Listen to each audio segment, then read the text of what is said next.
बात महाराष्ट्र करेंगे। पुणे में महाराष्ट्र सरकार की जर्मनी रोजगार योजना को लेकर बड़ा विवाद खड़ा हो गया है। सरकार ने वादा किया था कि हजारों युवाओं को जर्मनी में नौकरी मिलेगी, लेकिन अब युवा खुद को ठगा हुआ महसूस कर रहे हैं। पहले चरण में सिर्फ 4 लोगों को जर्मन भाषा सिखाने के लिए भेजा गया, तो बाकी हजारों जो बेरोजगार युवा है उनका क्या होगा?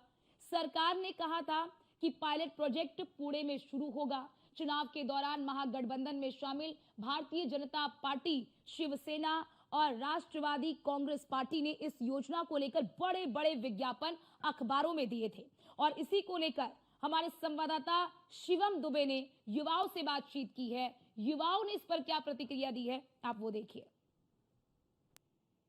भारत सरकार और जर्मनी सरकार में 6 अक्टूबर 2024 को एक समझौता हुआ था, जिसके चलते अगर देखा जाए तो फिर महाराष्ट्र सरकार और भारत सरकार में भी एक समझौता हुआ था कि महाराष्ट्र में से कुछ लोगों को जर्मनी में जॉब जो है वो दिया जाएगा।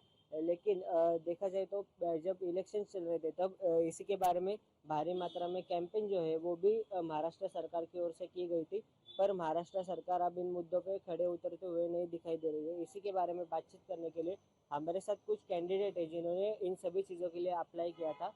आइए उनसे बातचीत करते हैं और उनसे जानकारी लेते हैं कि ये पूरा माजरा क्या है। क्या बताना चाहोगे, क्या माजरा है ये पूरा? नमस्कार, मैं पुणे से बात कर रहा हूँ। ये जो योजना है ये फरवरी महीने में, फरवरी 2024 में इसमें समझौता हुआ है, फरवरी महीने में। और उसका जो इश्तेहार आया था वो जनवरी 2024, फरवरी 2024 और उसके बाद 15 अगस्त 2024 में इश्तेहार आया था। ये मेरे पास, मैंने उसका जो पेपर है, उसका कटिंग है, वो मैंने संभाल के रखा है। इसके हिसाब से महाराष्ट्र में जो बेरोज़गार जवान है उनको जर्मन सरकार जॉब दिलाने वाली है। उनके कुछ क्राइटेरिया है, जैसे कि आप 12वीं पास होना चाहिए, आपको जर्मन भाषा आनी चाहिए, आपको उसमें अनुभव होना चाहिए। तो बहुत से जो यहाँ के नौजवान हैं वो अपने कुछ काम कारोबार छोड़ के गांव से शहर में इसके आशा में आए हैं। और यहाँ के जो जवान हैं उन्होंने कभी सरकार को अप्रोच नहीं किया कि आप हमको वहाँ पर जॉब दिलाओ। महाराष्ट्र सरकार ने ये इख्तियार दिया था और इसके हिसाब से सबके दिल में एक आशा हुई है, आशा पैदा हुई है। लेकिन अभी यहाँ के जो नवंबर महीने में इलेक्शन हुए थे उसके बाद में अभी तक जर्मन भाषा का प्रशिक्षण जो है उसकी अभी शुरुआत ही नहीं हुई। तो बहुत से जो जवान हैं वो फ्रस्ट्रेट अभी होना चालू हो गए हैं। वो कहीं ना कहीं बाहर प्राइवेट में जर्मन भाषा सीखने का प्रयास कर रहे हैं। लेकिन अगर महाराष्ट्र गवर्नमेंट ने जल्दी अगर ये जर्मन भाषा प्रशिक्षण शुरू किया तो बहुत से लोग सीखने के लिए आ सकते हैं। अभी हमारे जो जितने लोग हैं जिन्होंने अप्लाई किया है ऑनलाइन, उसमें से बहुत से लोग अभी भी नौकरी कर रहे हैं, कहीं ना कहीं उनका रोजगार चल रहा है। लेकिन बहुत से लोगों ने वो छोड़ा है।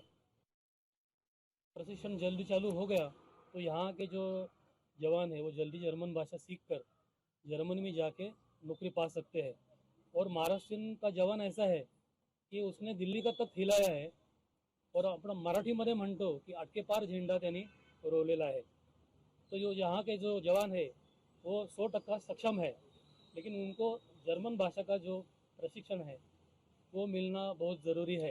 मेरे साथ अभी ये लोग जुड़ चुके थे। इन्होंने इन ये जो इश्तिहार है इसके बारे में हमसे अभी बातचीत की और साथ ही साथ इन्होंने कई विधायकों को भी मिलकर इसके बारे में जानकारी देने का प्रयास किया है, उसके बारे में भी बताया। और ये लोगों का ये भी दावा है कि हम लोग बेरोजगार हैं, हम लोग क्लासेस वगैरह, एक्स्ट्रा क्लासेस वगैरह नहीं अटेंड कर सकते। तो फिर सरकार से हमारी यही दरख्वास्त है कि जल्द से जल्द इस प्रोजेक्ट को जो है पुणे में शुरू कर दिया जाए। पुणे से कैमरामैन श्लोक के साथ मैं शिवम देवकर, न्यूज़ 1 इंडिया।